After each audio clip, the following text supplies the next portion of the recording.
everyone, welcome to Online Help Guide.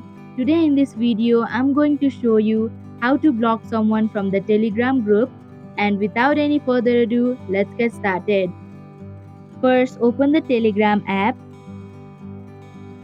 Now click on the Telegram group that you have created.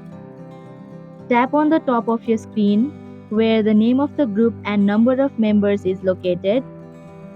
Now tap on the name of the user you wanna block.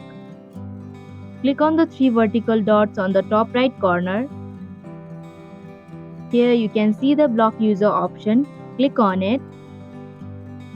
And if you're sure to block the user, click on the block user option once again.